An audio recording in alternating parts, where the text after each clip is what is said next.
is the battle debate, not as acknowledged as the famous Tyrannosaurus versus Giganotosaurus or Tyrannosaurus versus Spinosaurus debate, but a much more fun one to break down. A battle between the two undisputed kings of the Jurassic, the Torvosaurus and the Saurophaganax. Today, we will put this debate to rest and see who will be put in their place and who will take the throne to become the true king of the Jurassic. Coming up, Torvosaurus versus Saurophaganax. Let's start with Torvosaurus. The competing species of Torvosaurus is the largest Torvosaurus gournay. Torvosaurus gournay is the largest carnivore to set foot in Europe, weighing 4 to 5 tons, measuring 10 to 11 meters in length, and standing 2 meters tall and a half at the hips. Torvosaurus is also the largest member of its family, Megalosauridae, which is part of Megalosauroidea and lived from 165 to 148 million years ago, during the Calovian to Devonian stages of the Middle and Late Jurassic period. Torvosaurus gournay reigned supreme in Portugal, Europe, where this giant was discovered. This giant carnivore hunted even the largest of prey in this region, like Oceanotidon, Lusotidon, Zebedee, and more when they hunted together. Even alone, it could hunt down stegosaurids that it lived alongside. Torvosaurus is the favorite dinosaur of many and stars in one of the episodes of a very popular series known as Dinosaur Revolution. The entire Torvosaurus genus is actually a very successful genus, living in other places in Europe, including Africa, North America, and South America, meeting many other theropods that too are large and well known. One of these large carnivores was another king, that being Saurophaganax. The genus Saurophaganax has only one species, being Saurophaganax maximus, reaching sizes of 5 to 8 tons, 10.5 to 12.8 meters in length, and 3.5 to 3.9 meters in height.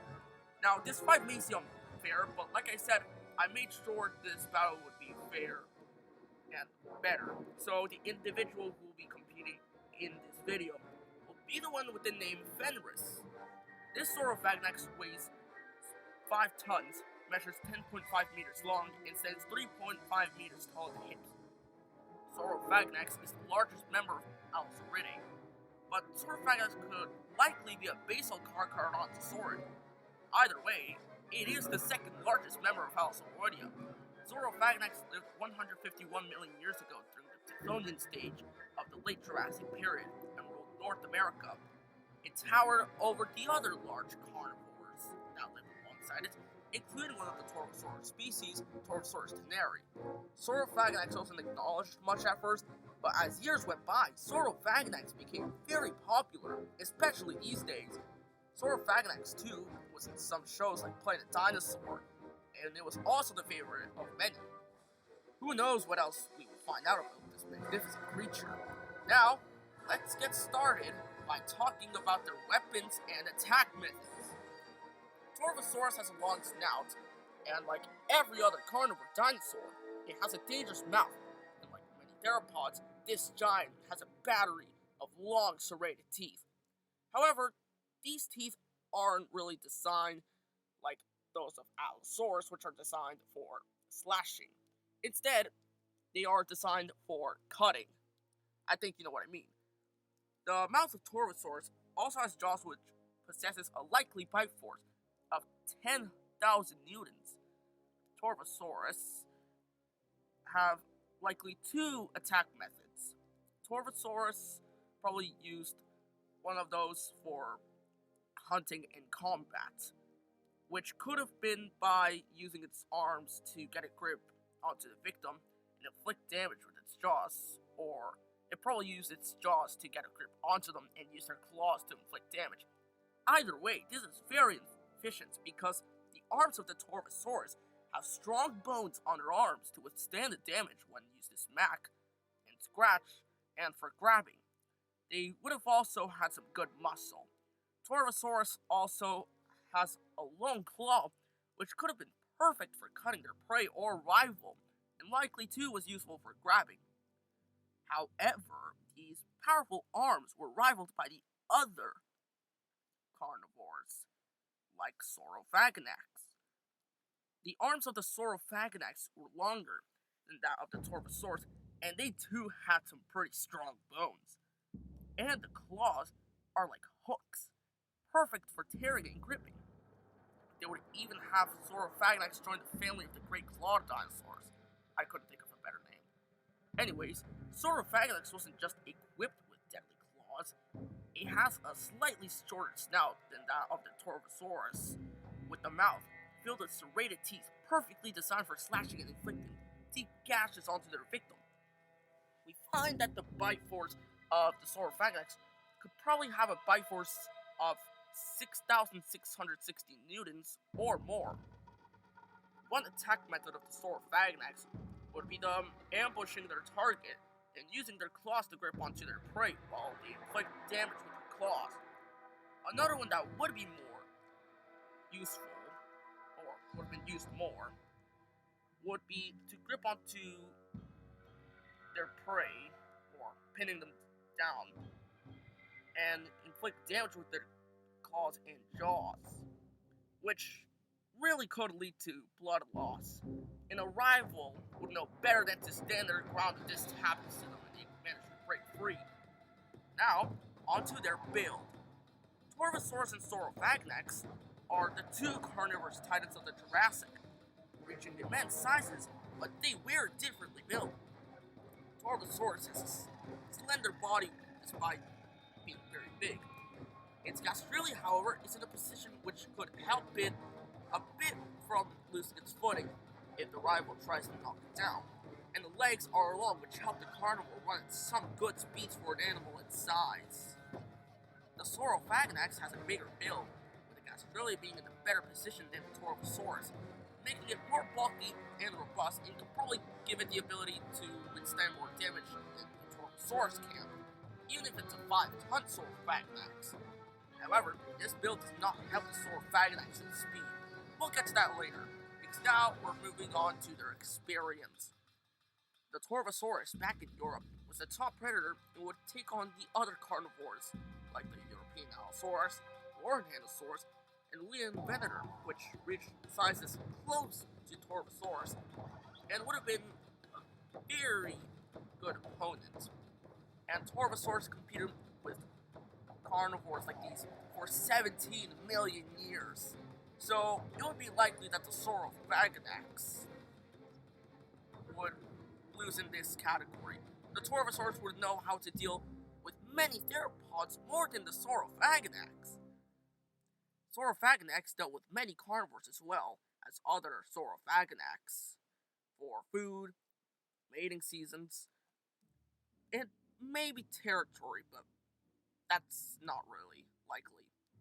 Anyways, Saurophaganax even dealt with other carnivores like Allosaurus and even the North American Torvosaurus. We aren't sure how long Saurophaganax lived for, but we do know that it competed with these carnivores for more than 1 million years, and it dealt with other Torvosaurus species, while Torvosaurus didn't deal with large animals like the Saurophaganax. However, we do know that the Torvosaurus dealt with other carnivores for a longer time than Saurophaganax. So, for this category, Torvosaurus wins. And now, on to the final category before we do the recap and the battle: speed and agility. Thanks to the slender build and legs of Torvosaurus, the carnivore can run pretty fast for an animal its size, reaching speeds of 24 miles per hour, or 23. And some good agility, being able to make sharper turns than those the Saurophaganax can make. The great robustness and build of Saurophaganax comes with a price, that being its speed. One of the animal's femurs, trochanters, which include the muscle attachments, weren't really developed for good speed when compared to those of other theropods like Torvosaurus. So it would be very likely that the Saurophaganax could reach speeds of 17 miles per hour. So it would have ambushed a lot of the time when on the attack. Now, despite the animal being pretty slow, Saurophaganax was pretty agile for the most part. It could still make some turns. And now, on to our recap. Torvosaurus has more range than Saurophaganax when it comes to their mouth, has powerful arms, more experience, is faster, and more agile. Saurophaganax, on the other hand, is better in range of arms, equipped with deadlier claws and bite, a better build, and likely better when it comes to ambushing. The combatants are ready, and the battle will begin shortly. But before we start the battle, I want to give a big shout out to Torvon for giving me the request and winning the draw for the final requested episode of Prehistoric Smackdown. Thank you, Torvon. I hope you reach 3K soon. And something else that I need to break down is that I will soon be making another Q&A. So if you guys want to, I'll be open for some questions of yours. So feel free to ask me any question. I'm bad at this. Anyways, now that everything is set, it is time for the battle you've all been waiting for. Torvosaurus versus Saurophaganax. The dry season is ending, and the Torvosaurus feeds on the carcass of a baby sauropod, unaware of a watching Saurophaganax. Slowly, the Saurophaganax moves closer to the Torvosaurus, being careful of its footing in case if it makes a sound. The Saurophaganax is successful, and it moves close enough to be able to ambush the carnivore. The Saurophaganax is ready for ambush, and it gets even closer until it is prepared to strike. The Torvosaurus is still feeding and is still unaware. The Saurophaganax then springs into action, but the Torvosaurus, however, notices the incoming danger and quickly turns to see the Saurophaganax. The Saurophaganax stops and hisses to intimidate it. The Torvosaurus is not deterred and hisses back. They hiss at each other again, but both won't back off. Both predators begin circling each other and try to intimidate each other. This doesn't work either, so both prepare for battle. The two predators charge with their teeth and claws, ready, and the battle starts. The Torvosaurus quickly moves out of the way and lands the first hit on the Saurophaganax. Both carnivores turn, and the Saurophaganax comes back at the Torvosaurus, delivering a bite between the hip and tail while grabbing onto it with its claws. The Torvosaurus struggles and manages to break free. Then, the Torvosaurus bites into the neck of the Saurophaganax. The Torvosaurus grabs onto the Saurophaganax, but the Saurophaganax quickly breaks free before tearing the flesh out of one of the arms of the Torvosaurus. The Torvosaurus hisses loudly in pain, and using its final bit of energy, the Torvosaurus smacks the Saurophaganax by the face with its remaining usable arm and bites into the neck of the Saurophaganax again. The Torvosaurus doesn't let go and grabs the Saurophaganax for a few seconds before the Saurophaganax breaks free. The Saurophaganax, however, doesn't fight back. The Saurophaganax instead walks away, leaving the Torvosaurus alone. The Torvosaurus limps to the carcass and resumes feeding on it. Hopefully it will help the giant carnivore heal faster from its wounds. It is likely it will never fight a Saurophaganax again. In this scenario, the Torvosaurus stands victorious, but barely. This battle would be a very close call with the Torvosaurus winning 50% of the time, and the Saurophaganax winning 50% of the time as well. This battle could go out in many scenarios, but in this one, the Torvosaurus was more likely to win. Its speed, agility, and strong arms were the main reasons why the Torvosaurus won. It was able to land the first hit, react fast, and dodge some attacks and make a move faster than the Saurophaganax. And the arms helped the Torvosaurus inflict some more damage onto the Saurophaganax, especially in the last minute before it would decide to retreat. It really paid off.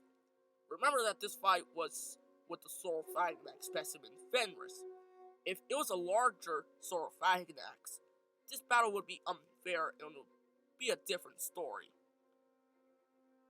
So, once again, thank you for sending this request, Torvon. Check out his channel, guys. He's fun to watch.